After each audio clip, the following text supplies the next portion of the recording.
अविनाश, तुम कब मेरी बात सुनोगे? आखिर मैं तुम्हारी पत्नी हूँ। काव्या ने गुस्से में अविनाश से कहा।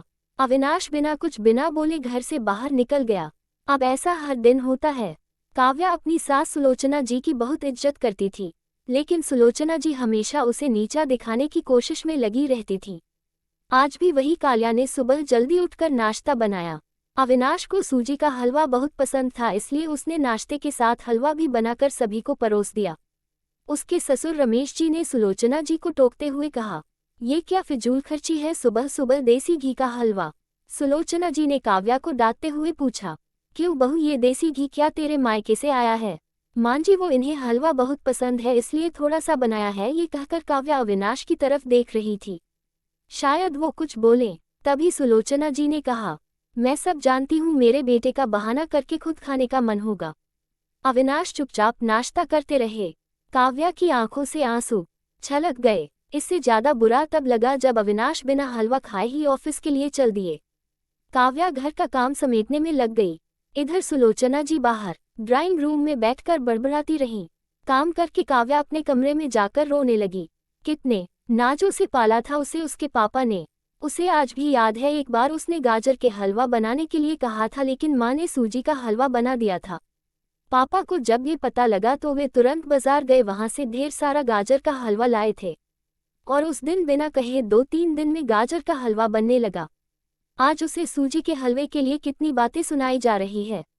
उसे गुस्सा सास ससुर पर नहीं, अविनाश पर था, जो कि कुछ नहीं बोल पाए। शाम को जब उसने अविनाश से शिकायत की तो वो बस इतना ही बोले, इस घर में केवल माँ की पसंद का खाना बनता है, आगे से मेरी पसंद का कुछ मत बनाना। काव्या ने अविनाश से बात करनी बंद कर दी। आखिर क्या कसूर था काव्या का? यही कि वह अविनाश से बहुत प्यार करती है। इसी तरह कुछ दिन बीत गए। एक दिन काव्या ने सुलोचना जी से कहा, मां जी, मैं अपने घर जाना चाहती हूँ कुछ दिन के लिए। अगर आप कहें तो आज ही चली जाऊं। कई दिन पहले माँ का फोन आया था, कह रही थी पापा की तबीयत ठीक नहीं है। सुलोचना जी वहां जब भी जाती है 1 सप्ताह से वापस नहीं आती। घर का काम कौन करेगा? तेरे ससुर और मेरा बेटा शाम को थक हार कर घर आएंगे। यहाँ उन्हें खाना भी नसीब नहीं होगा। मुझे तो चक्कर आ रहे हैं। मैं खाना नहीं बना सकती। जाना है तो एक दिन के लिए चली जा। काव्या मन मार कर एक दिन के लिए पीहर पहुंच जाती है। वहां पहुंचकर उसे और भी आश्चर्य होता है। भाभी, मम्मी पापा कहाँ गए? काव्या ने घबरा कर पूछा। उन दोनों का घर में मन कहाँ लगता है, तीरथ पर गए हैं, न जाने कब आएंगे। वैसे तुम कितने दिनों के लिए आए हो? क्योंकि मुझे भी अपने पीहर जाना है। संगीता भाभी का ये व्यवहार देखकर काव्या चौंक गई। क्या ये वही भाभी है जो उनसे बहुत स्नेह जताती थी? काव्या सोफे पर बैठी सोच रही थी। अच्छा, वो जो भैया ने मकान के पेपर साइन करा लिए थे, मैंने अपना हिस्सा छोड़ दिया था, शायद उसी साइन के लिए मेरे से प्यार जताया जा रहा था। काव्या उठकर खड़ी हो गई। भाभी, मुझे कुछ काम याद आ गया, मैं फिर आऊंगी, कहकर वह तेजी से घर से बाहर निकल गई। पीछे से गेट बंद होने की आवाज से वह समझ गई कि उसके जाने से भाभी को कोई खास फर्क नहीं पड़ा। भारी कदमों से चलते हुए वह मंदिर पहुंच गई, क्योंकि शाम से पहले यदि ससुराल जाती तो सुलोचना जी उससे कई सवाल करती। मंदिर में जाकर उसने भगवान के दर्शन किए, बस न कुछ मांगा न कुछ बोला। भगवान के चरणों में शीश नवाकर वह बाहर जाकर बैठ गई। तभी सामने के पेड़ के नीचे उसे अपने माता पिता बैठे दिखाई दिए। काव्या भागकर उनके पास पहुंची। काव्या को देखकर उसकी माँ रोने लगी। बेटी, तू यहाँ कैसे? पापा ने पूछा। वो छोड़िए, ये बताइए आप यहाँ कैसे? आप तो तीर्थ यात्रा पर गए थे। काव्या के सब्र का बांध टूट गया, उसकी आंखों से आंसू बह रहे थे।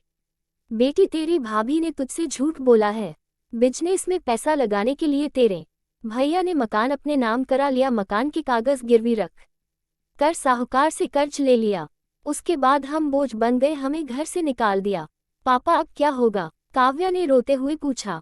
बेटी, तू चिंता मत कर, हम कहीं वृद्धा आश्रम में चले जाएंगे। तू अपनी ससुराल जा, वहाँ किसी को ये बात मत बताना। अपने माँ बाप को इस हाल में देखकर वह उन्हें अपने साथ ले जाना चाहती थी, लेकिन जहाँ उसकी कद्र नहीं है वहाँ माँ बाप की क्या इज्जत होती। भारी मन से काव्या ससुराल की ओर चल दी। आज उसे अपने लड़की होने पर अफसोस हो रहा है। काश वो अपने माता पिता के लिए कुछ कर पाती। घर आकर उसने बहुत मुश्किल से घर का काम निपटाया। उसके बाद अपने कमरे में जाकर गुमसुम बैठ गई। उसकी आंखों से आंसू बह रहे थे। अविनाश अपने ऑफिस के काम में लगे हुए थे जब वे सोने आए थी काव्या से पूछ बैठे, क्या बात है, आज फिर माँ की कोई बात बुरी लग गई जो आंसू बह रही हूँ। काव्या अपने को रोक नहीं पाए और उसने रो रो कर सारी बात अविनाश को बता दी। क्या माँ पिताजी को यहाँ ले आए? वे इस उम्र में कहाँ जाएंगे? अविनाश ने कोई जवाब नहीं दिया और करवट लेकर सो गए। इस बात से काव्या को बहुत गुस्सा आया। आज से मैं भी इनके माँ बाप की सेवा नहीं करूंगी, देखती हूँ कौन इनकी सेवा करेगा।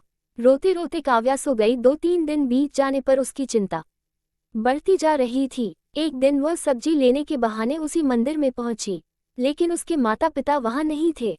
पंडित जी, यहाँ मेरे माता पिता उस पेड़ के नीचे बैठे थे, कई दिन से उनका कुछ पता है? तुम्हारा नाम काव्या है क्या? पंडित जी के मुंह से अपना सुनकर काव्या ने पूछा। जी हाँ, लेकिन आपको कैसे पता? तुम्हारे माता पिता ने ये पता दिया था और कहा था वे अब यहाँ रहते हैं। काव्या ने पता देखा, वह यहाँ से कुछ दूर का था। काव्या ने मंदिर के बाहर निकलकर ऑटो रिक्शा किया और उस पते पर पहुंच गई। दरवाजा खटखटाया तो एक लड़की निकल कर आई। यहाँ का पता मुझे पंडित जी ने दिया है। काव्या बोली, आप काव्या दीदी हो, अंदर आ जाओ। काव्या को कुछ समझ नहीं आया। वह अंदर गई तो देखा उसके माता पिता सोफे पर बैठे थे। काव्या उन्हें देखकर रोने लगी। बेटी, अब क्यों से रही है? तेरे कारण हमें यह मकान मिल गया। काव्या आश्चर्य से उनका चेहरा देखने लगी। लेकिन मियाँ, आप यहाँ कैसे और ये लड़की कौन है? तब उसकी माँ ने कहा, बेटी तुझे याद है तेरी शादी के बाद तेरी सास ने 40 लाख की डिमांड की थी। दामाद जी को बिजनेस खोलना था, इसलिए तेरे पिता ने उनकी डिमांड पूरी कर दी थी, जिससे कि तू सुखी रहे। जब तू हमसे मिलकर गई उसके अगले दिन दामाद जी आए। उन्होंने तेरे पापा के पैसे लौटा दिए, क्योंकि उन्होंने कोई बिजनेस शुरू नहीं किया था। तेरे पापा ने मना भी किया लेकिन वे नहीं माने। उसके बाद उन्होंने प्रॉपर्टी डीलर से मिलकर 2 दिन में यह मकान खरीद दिया। 7-5 लाख रुपये बच गए। इससे उन्होंने ये लड़की नौकरी पर रखवा दी जो हमारी केयर करेगी। लेकिन माँ, उन्होंने मुझे तो कुछ नहीं बताया। काव्या की आंखों से आंसू बह रहे थे। ये रोते हुए वहां से अपने घर आ गई। घर आकर वह सोच रही थी, अविनाश ने कभी उसके लिए आवाज नहीं उठाए, लेकिन मेरे माता पिता के लिए इतना करने कर दिया जो कि कोई सगा बेटा भी नहीं कर सकता। रात को उसने अविनाश से पूछा, आपने ऐसा क्यों किया? अगर मां जी को पता लग गया तो क्या होगा? अविनाश का जवाब सुनकर काव्या रोने लगी। अविनाश ने कहा, जैसे तुम्हारे लिए ये माता पिता है वैसे ही मेरे लिए भी तो वो माता पिता हैं। मैंने पैसे लेते समय ही सोच लिया था कि एक दिन ब्याज के साथ सारे पैसे लौटा दूंगा, लेकिन जब बिजनेस शुरू नहीं हो पाया तो मैं इन पैसों को अपने पास रखकर सही समय आने का इंतजार कर रहा था। अगर मैं तुम्हारे माता पिता को अपने घर ले आता तो उनका आत्मसम्मान हर दिन उन्हें धिक्कारता। बेटी के घर दे रहना पसंद नहीं करते, ये अपमानित न हो इसलिए मैंने ये सब किया। अविनाश, मुझे माफ कर दो, आज तक मैं तुम्हें गलत समझती रही। तभी पीछे खड़ी सुलोचना जी बोली, बेटी वह पैसा हमने उधार लिया था, वह तुम्हारे पिता की अमानत थी। मैंने और अविनाश ने पहले ही फैसला किया था कि ब्याज के साथ तुम्हारे पैसे लौटा देंगे। चल अब सो जा, सुबह नाश्ता टाइम पर नहीं बना तो अच्छा नहीं होगा। उनकी बात सुनकर काव्या, अविनाश और सुलोचना जी जोर से हंसने लगे।